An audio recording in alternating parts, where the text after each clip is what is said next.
in Bayelsa State. Now, as life goes on, everybody when we are given birth, we are endowed with potentials. Everybody is endowed with potentials. As we keep on growing up from level to level, these potentials are unfolding. And these potentials are unfolding for us to fulfill our life potential, for us to fulfill our life. There are lifestyles we are going to exhibit that is going to improve on you to achieve these potentials. And there are even lifestyles that you are going to exhibit that is going to hinder your productivity of becoming who you want to become. And that is the essence of it. And these lifestyles that will improve or will hinder your productivity, one of them is substance use. And so if you look at the topic there,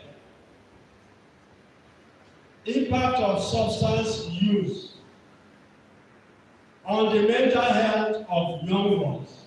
There are three variables there. One of them is substance, and the other one is substance use. Then we'll talk about mental health. And so what is then substance? Substance, what is substance? You can look at it in different perspectives.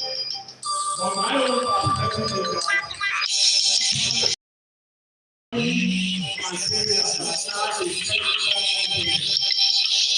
that is inimical to the psychological and social well-being.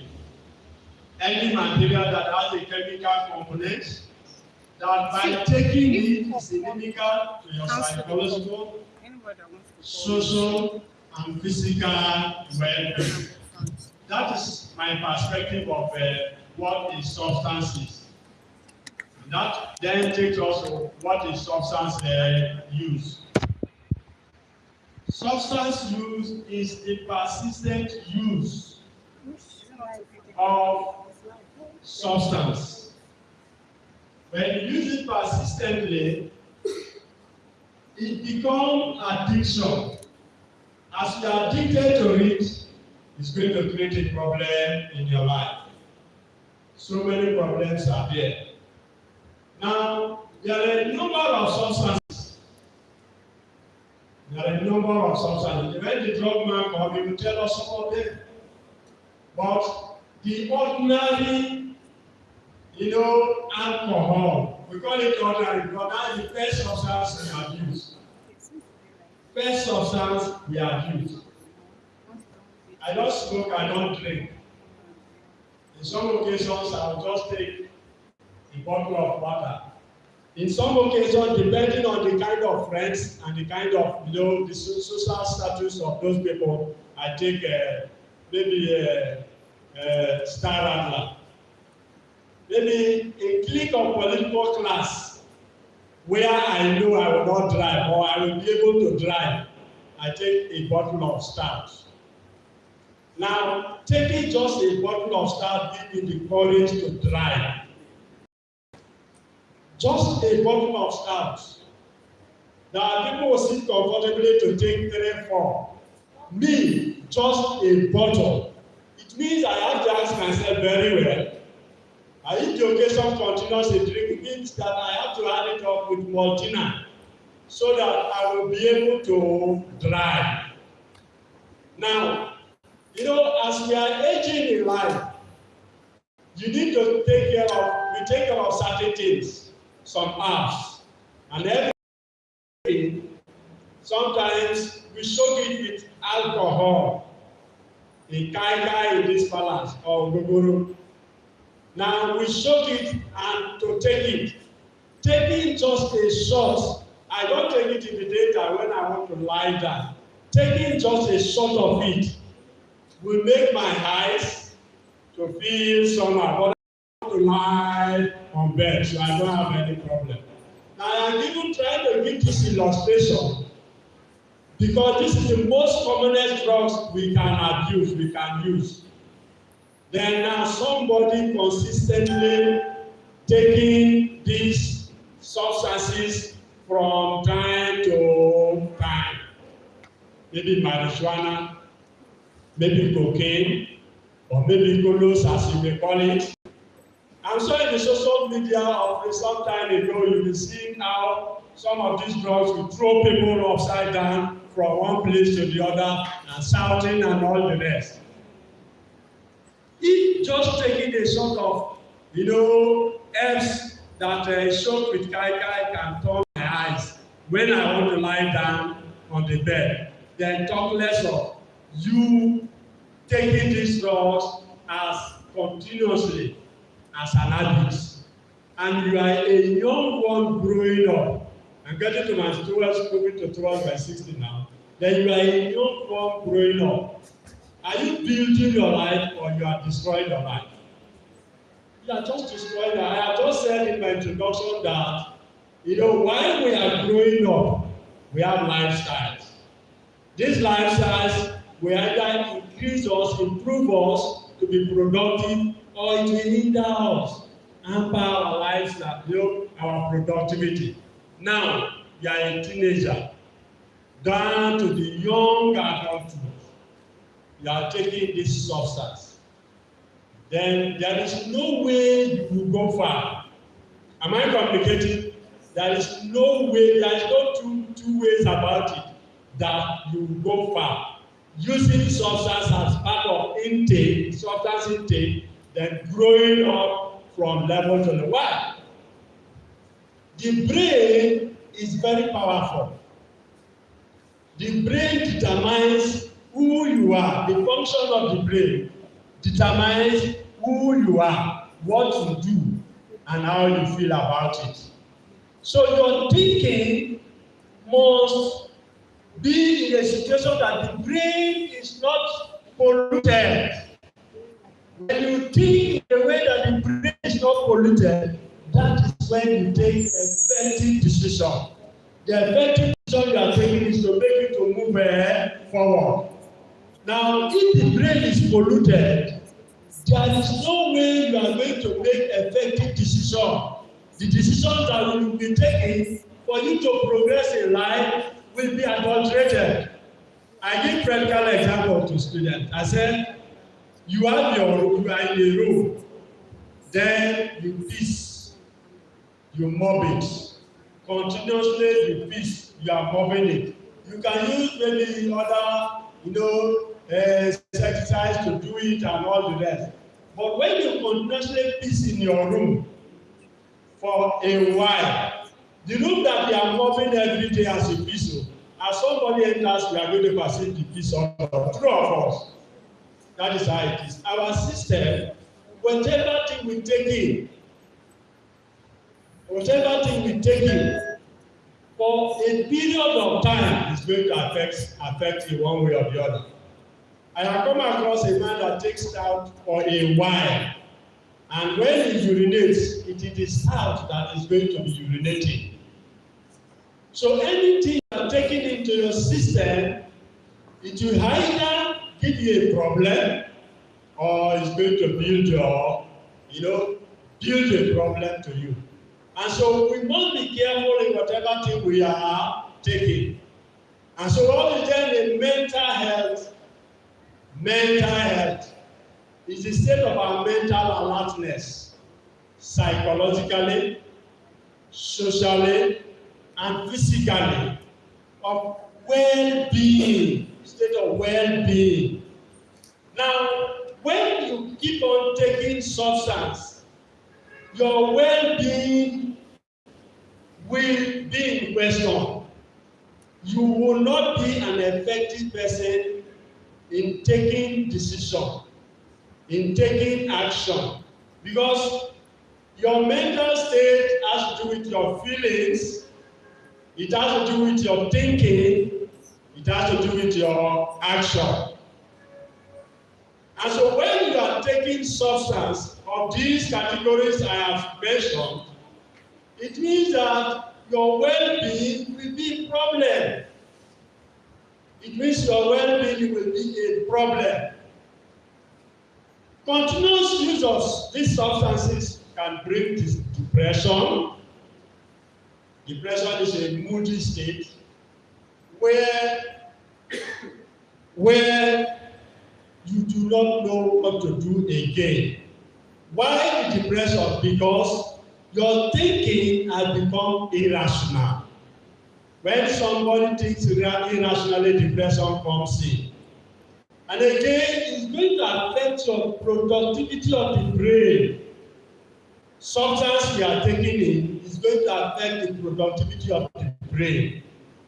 And then, because it affects the productivity of the brain, it is going to create a problem for you of being productive, of fulfilling your desire, of fulfilling your potential, actualizing who you want to become. Because your reasoning is polluted already. I have given you the illustration of urinating and mopping your room for quite a time. I have given you the illustration of a man taking stout continuously, and then if he urinates, he begins to urinate stout. Just ordinary Coke that we drink. I used to tell my students, as a young girl, some of our lifestyles, we think we are enjoying ourselves. We are only creating a problem for the future. Just drinking ordinary Coke as a lifestyle, as a young girl. Because your system, your productive system, want to be clean in taking it. But when you continuously use Coke as your habit, by taking it consistently for a while, you are already creating a problem in the reproductive system. Thank God we have a medical doctor here. In the reproductive system, that when the child comes in, as you take, the child is founding itself to a polluted environment. And so the child attracts one element or the other, which we call prenatal factors. Your nutritional habits has created the problem by the time they give birth to the child. So the child begins to grow with this prenatal problem you have created, not the child. It's your lifestyle that has caused it. Your lifestyle of just taking ordinary Coke on a daily basis as an habit has caused polluted your reproductive system, and now it has attracted a problem for the innocent baby in the womb, need to grow in the womb, and then at the postnatal level, the child begin to grow with that ailment because of your nutritional habit. So we become selective on what you take in. Because there's nobody in this life that want to say as a mother that when I'm pregnant, I should create a problem for my baby in the womb. Is there anybody like that in this world? No. But it is just a lifestyle. And so we become conscious of what we take, because our lifestyle is going to either create a problem for us or our children, or it's going to build our life or our children. That is the essence of this program. Am I communicating? That is the essence of this program. And so let's conclude it by this way, that it is a big risk for anybody to make use of drugs consistently, except prescribed by a medical doctor. Even the medical doctor's prescription, sometimes they tell you some guidelines, true of course. Some of the drugs, they said, a pregnant woman is not to take it. That means that the drug has an effect for a pregnant woman. For some, they are going to tell you, take it at night. That leads to the introduction I just gave, that herbs, alcohol mixed with herbs, when I want to lie, I take it. Because I am not making a movement, I am lying down. So when you take drugs, certain drugs that are not good for your system, you are taking a risk that is going to hinder your life. Everybody wants to grow in life. Everybody wants to be a great man and a great woman. But your greatness, because of the use of drugs, may be hindered, may be hampered, may be destroyed because of the lifestyle of substance use. So the best thing is avoid it. Only take it on medicinal reasons. But if you feel you take it for social reasons, to make yourself high, I have never tasted any of these drugs apart from alcohol, which I said I only mix it for apps to take. But those who are taking it said when they take it, they are high. Sometimes, I don't know what they mean by high. I asked them, and they said you become more strong, that you can do anything you want to do, like Tramadol. You become strong and do anything you want to do. Now, if you take a drug and it is making you to be strong, it means that when you are not taking it, you are weak. And so you're consistently taking it means that it's going to destroy your veins, your nerves, as you keep on taking it, and makes your life useless. If you don't want your life to be useless, then be selective. Then be cautious of anything you are taking. And then it will be well with you. Thank you and God bless you.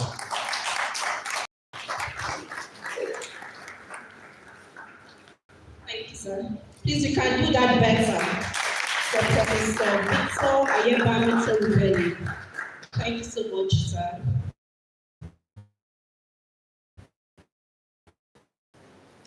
The substance use and its abuse cannot be overemphasized. When we look around as society, young men, young women that would have added great value to the society, who would have been, with great prospects, their lives are cut short. Some actually die, and I know each and every one of us here has a story to tell, directly or indirectly. Personally, I have one, and that's why I'm so passionate about this mission. Thank you so much, sir.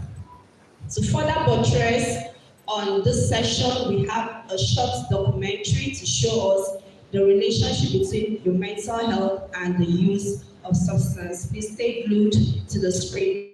Media, please.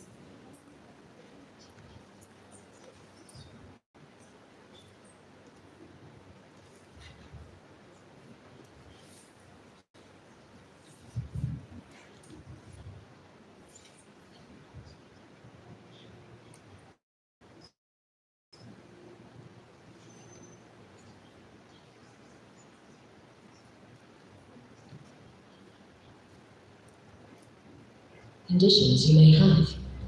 Relapse risk factors, long-term substance use, and your living environment also impact the type of treatment that's recommended. There are a few overlapping routes healthcare providers take to help you with addiction and prevent relapse. To access the following treatments, the inpatient, outpatient, and relapse.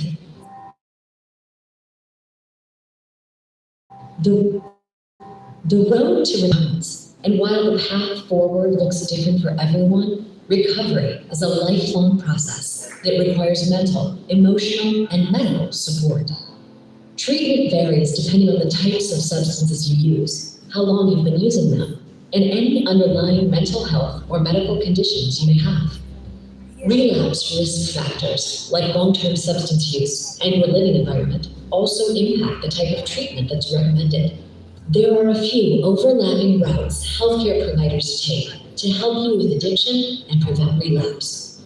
To access the following treatments, there are inpatient, outpatient, and residential options available. Detoxification. The first major step of recovery is known as detox, or withdrawal management. The goal is to stop taking the substances you've been using as quickly and safely as possible and allow them to fully leave your body. In the most severe cases, it may be unsafe to stop taking substances cold turkey. If you've been using a substance for a long time, like alcohol, for example, sudden withdrawal could lead to seizures, delirium, heart attack, or stroke. Because of this, it's always safer to discuss withdrawal risks with the help of medical professionals. The process of detox can last anywhere from 3 to 10 days and varies for everyone based on how long you've used a substance and the severity of your withdrawal symptoms. During this time, your body has to get used to functioning without having these substances in your system. As your body returns to normal, you may experience a series of withdrawal symptoms that may include shaking, shivering, or sweating, nausea, diarrhea, or vomiting, increased heart rate, increased blood pressure, headaches, abdominal cramps, muscle pain, insomnia, and exhaustion. You may also experience psychological symptoms that include intense cravings for the substance you've been using, heightened anxiety, confusion, paranoia, depression, mood swings, or difficulty concentrating. Because these symptoms can be so severe, it's important to have around-the-clock care and support during this time, especially if you're participating in an outpatient treatment program, partial hospitalization, or day treatment program. Some of the more mild symptoms can also be experienced months after initial withdrawal. Medication. You may be prescribed medications to help manage withdrawal symptoms while you're tapering off the substance you're using. Or, in the case of opioids, you may be prescribed medication that helps your body adjust to withdrawal and reduce the intensity of cravings.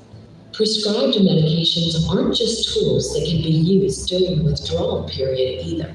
In many cases, medications can be lifelong interventions that prevent someone from relapsing. Therapy.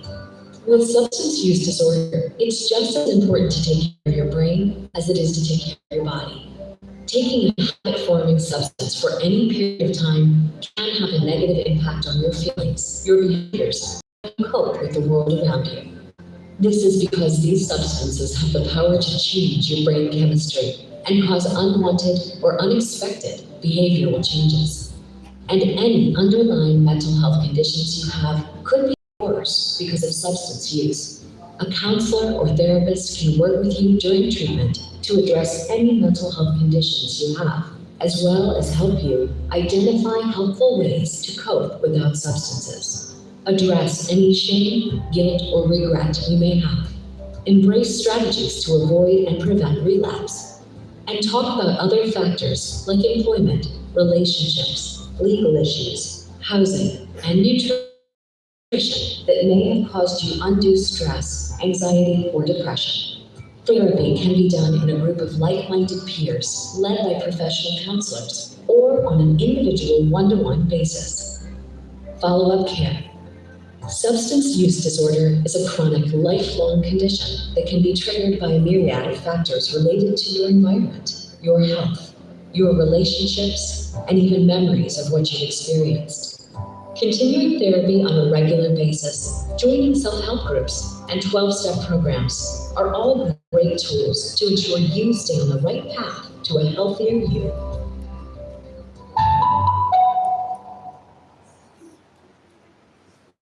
It's a round of applause.